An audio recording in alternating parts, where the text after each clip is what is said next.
দেখে নাও বাড়িতে খুব সহজ উপায়ে কিভাবে দোকানের মতন ফিশ ফ্রাই বানিয়ে নিতে হয়। প্রথমে ভেটকির ফিলেগুলোকে নুন আর লেবু দিয়ে 1 ঘন্টা মতন ম্যারিনেট করে রাখবে। তারপরে এই ম্যারিনেশনটা হয়ে গেলে একটু গোলমরিচ ছড়িয়ে রেখে দেবে।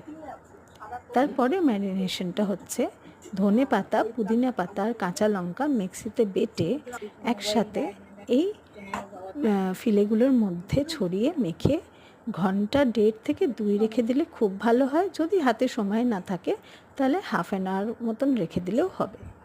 এরপরে এর ওপরে ছড়িয়ে দেবে ধনে গুঁড়ো, জিরে গুঁড়ো আর একটু গরম মশলা গুঁড়ো। এরপরে এর ওপরে ছড়িয়ে দেবে অল্প করে কর্নফ্লাওয়ার, যাতে একটা হালকা কোটিং মতন আসে, কিন্তু খুব বেশি কোটিং যেন না হয়। দেখো আমি ছড়িয়ে দিলাম কর্নফ্লাওয়ার। এবার এইটাকে কিন্তু একটা ডিম ফেটিয়ে এর মধ্যে দিয়ে দিতে হবে। ডিমটা ফেটিয়ে দিয়ে বা ওর উপর ভেঙে দিয়ে হাতে করে কিন্তু ফিলেগুলোকে ভালো করে মেখে নিতে হবে। এটা কিন্তু হাত ছাড়া কেউ হাতা খুন্তি কিছু ব্যবহার করো না, কারণ মাছগুলো যেহেতু নরম সেহেতু ভেঙে যেতে পারে। তাই হালকা হাতে এরকমভাবে ডিম আর কর্নফ্লাওয়ার আর যা মশলাগুলো দিয়েছিলাম সেগুলো দিয়ে মাখিয়ে নিতে হবে।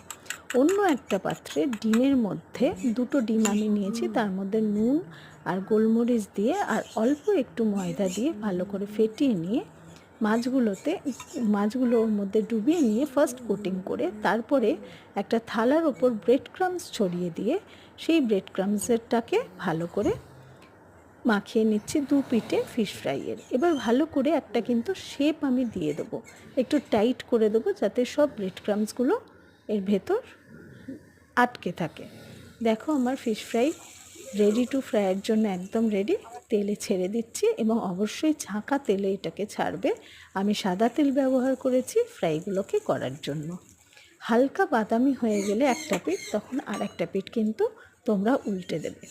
উল্টে দিয়ে একটু লাল লাল করে ফিশ ফ্রাইগুলোকে ভেজে তুলে পরিবেশন করে দেবে।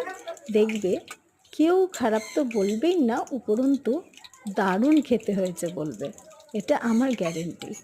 একদম দোকানের মতন কিন্তু ফিশ ফ্রাই তোমরা পেয়ে যাবে বাড়িতেই, এবং সুন্দর একটা ফ্লেভার, দারুণ খেতে, দারুণ টেস্টি আর মুচমুচে, একদম গরম গরম মুচমুচে ফিশ ফ্রাই রেডি হয়ে যাবে।